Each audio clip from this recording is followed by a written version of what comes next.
हाय दोस्तों, enneagram India में आपका स्वागत है। कुणाल कामरा ऐसे क्यों हैं? दोस्तों, कुणाल कामरा का पर्सोना किसी प्लम्ड अप बच्चे जैसा है और देखने में ये एक शरारती बच्चे जैसे हैं। कुणाल कामरा की पर्सनालिटी टाइप एनियाग्राम में 7 नंबर पर है, जिन्हें एपिक्योर और एडवेंचरर कहा गया है। दोस्तों, एपिक्योर का मतलब है मजे मजे के खाने खाने वाला और मजे मजे की बातें करने वाला। और कुणाल कामरा को देखकर लगता भी यही है कि ये मजे मजे के खाने खाते होंगे और ये मजे मजे की बातें तो करते ही हैं। दोस्तों, इस पर्सनालिटी टाइप के ज्यादातर लोग चबी चीक्स वाले अल्लड़ से लोग होते हैं, चाहे वो मेल हो या फीमेल। इनमें कई लोगों की आंखें छोटी होती हैं, लेकिन ऑब्जर्वेशन काफी गहरी होती है। एनिया टाइप 7 अक्सर तंजिया बातें करते हैं, मतलब सरकास्टिक टोन में या विटी बातें करना इनकी आदत होती है। My way of fun is very different. Like Twitter पे कुछ लिख दो, थोड़ा थोड़ा केओस मचा दो, फिर साइड हो जाओ। ऐसी ऐसी बातें लिखता हूँ ट्विटर पे, सब गुस्सा हो जाता है। दोस्तों, आपको याद होगा कि 3 इडियट फिल्म में बोमन ईरानी ने, जो टाइप 7 से ही बिलोंग करते हैं, वायरस का कैरेक्टर कितने बढ़िया तरीके से अदा किया था। दोस्तों, आपने हिंदी फिल्म्स में सतीश कौशिक को अक्सर कॉमेडियन के रोल में देखा होगा। इससे पहले गोप, धूमल और आगा भी ऐसे ही फनी किरदारों में लोगों का दिल बहलाया करते थे। ये सभी लोग टाइप 7 थे। आजकल स्टैंड अप कॉमेडी का दौर है और जब आप एनियाग्राम के बारे में जानेंगे तो पता चलेगा कि इस वक्त जितने भी स्टैंड अप कॉमेडियंस हैं, उनमें से ज्यादातर लोग टाइप 7 हैं। टाइप 7 का एक ट्रेट ये भी होता है कि ये लोग अक्सर टाइप 1 में कन्वर्ट हो जाते हैं, जिसे एनियाग्राम में परफेक्शनिस्ट और रिफॉर्मर कहा गया है। परफेक्शनिस्ट की टेंडेंसी ये होती है कि ये लोग ब्लैक एंड व्हाइट में सोचते हैं, यानी इनके पॉइंट ऑफ व्यू से कोई बात या तो सही होती है या गलत होती है। चूंकि कुणाल कामरा टाइप 7 है और ये भी टाइप 1 में कन्वर्ट हो जाते हैं, इसलिए ये भी ब्लैक एंड व्हाइट में सोचने लगते हैं, जिसका मतलब है कि ये लोग रिजिड हो जाते हैं। इसीलिए कुणाल कामरा के पॉइंट ऑफ व्यू से कोई बात या तो सही होती है या गलत। यही वजह है कि वो रिजिड भी हो जाते हैं। देखिए, बीबीसी को इंटरव्यू देते हुए कुणाल कामरा कितने रिजिड हो गए हैं और उन्होंने क्या कहा।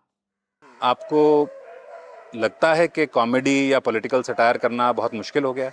ये करने का मजा तभी है, या ये करने का सबसे बेहतर टाइम तभी है जब आपको ये करने से रोका जाए। ये मेरा मानना है।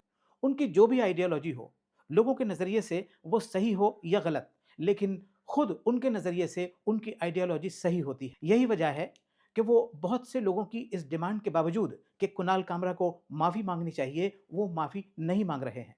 बस मजबूरी में उन्होंने ये जरूर कह दिया है कि अगर कोर्ट ने उनसे माफी मांगने को कहा तो वो माफी जरूर मांग लेंगे। कामरा ने केस में मुंबई पुलिस से बात की। पुलिस से उन्होंने कहा कि गद्दार या देशद्रोही कमेंट के लिए कोई अफसोस नहीं है। इसके साथ ही कुणाल कामरा ने यह भी कहा कि वो तभी माफी मांगेंगे जब कोर्ट उनसे ये बात कहेगा। हमने पिछले दिनों देखा कि जम्मू एंड कश्मीर के एक्स गवर्नर सत्यपाल मलिक ने भी मोदी गवर्नमेंट पर इसी तरह की नुक्ताचीनी की थी। यहां सत्यपाल मलिक का जिक्र इसलिए आ गया है कि इनफैक्ट वो भी टाइप 7 से ही बिलोंग करते हैं। ये लोग रिजिड हो जाते हैं और इन्हें एडवेंचरर का नाम यूं ही नहीं दिया गया है। ये लोग वास्तव में एडवेंचरर बन जाते हैं और अपने आप को जोखम में डालते हुए ये लोग किसी को भी क्रिटिसाइज कर देते हैं। गवर्नरों का नहीं, यहाँ तो राष्ट्रपति भी ऐसे रहे हैं जिन्होंने प्रधानमंत्री से डिफर किया है। और ऐसे ही नहीं, ये जो मेरा जो व्यवहार है, ये खतरा उठा के किया ना मैंने, मैं छोड़ने को तैयार था। दोस्तों, यहाँ मैं एक और पॉलिटिकल पर्सनालिटी का जिक्र करता चलूं और वो शख्सियत है लालू प्रसाद यादव की। आपने देखा होगा कि वो भी अक्सर फनी अंदाज में गवर्नमेंट को क्रिटिसाइज करते हैं। यहाँ तक कि कई बार तो लोग उनके क्रिटिसिज्म को अहमियत न देते हुए उनके व्यंग या उनके फनी स्टाइल को बहुत एंजॉय करते हैं। आप तो बिना हरे फिटकिरी का कोई ना कोई पद ले ही लेते हैं, चाहे इधर हो या उधर हो, दोनों पार्टी। अब उसमें आप अकेले नहीं हैं। दिल्ली में ऐसे बुद्धिजीवी लोग हैं,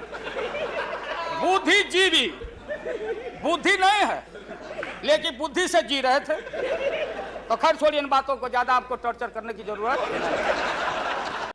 आपने इन वीडियो क्लिप्स को देखकर यह बात नोट की होगी कि कुणाल कामरा की फिजिक किसी हद तक लालू प्रसाद यादव जैसी ही है। उनका हेयर स्टाइल और बॉडी फिगर भी, यहाँ तक कि उनकी बातें और बोलने का अंदाज भी लालू प्रसाद जैसा ही है। तो इसलिए कुणाल कामरा की लोगों का मजाक उड़ाने की आदत उनकी पर्सनैलिटी टाइप का हिस्सा है। लेकिन कुणाल कामरा चूंकि अक्सर कुछ ज्यादा ही बोल जाते हैं, इसलिए उनकी पर्सनैलिटी अनहेल्दी और अनकेप्ट बनकर रह जाती है। जो हमारे जो भी बुड्ढे हैं ना, वो पूरी तरह आ गए। जो भी 60+ बुड्ढे पागल हो गए अभी। इसलिए एनियाग्राम ये बताता है कि उनकी या एनियाग्राम पर्सनैलिटी टाइप 7 के किसी भी व्यक्ति की इस आदत को दिल पर लेने की जरूरत नहीं होती है।